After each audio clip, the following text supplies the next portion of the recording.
Well, let's turn our attention back to the markets. Investors certainly hoping to end the week on a positive note. Bit of a split picture right now, Jared. What are we looking at? Yeah, a bit of a choppy action here on today. Let's take a look at the NASDAQ, down 15 basis points for the week.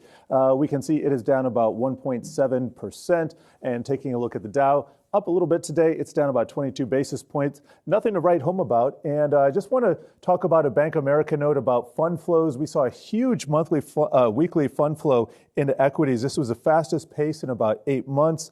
And they're saying that this rally could fizzle out due to earnings risk and also hawkish central banks. Really nothing new on that front. But let me get into some of the notes here.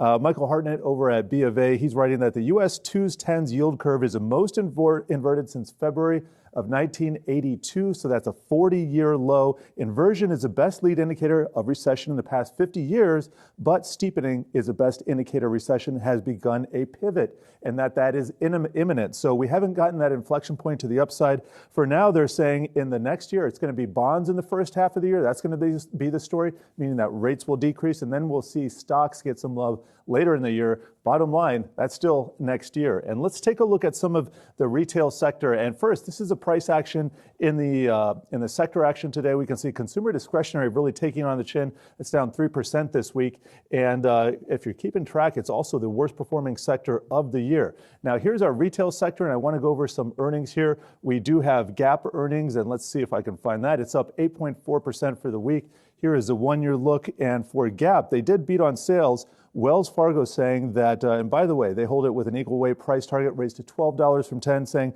Gap printed a quarter that points to the beginning of improvement. However, there are too many unknowns to account for before getting too excited. You can see over the last year, still very much hugging those lows, but trying to break to the upside. So interesting week for retail. Still got a ways to go, Akiko. Okay, Jared Blikre with the market action so far in the day. Thanks so much for that.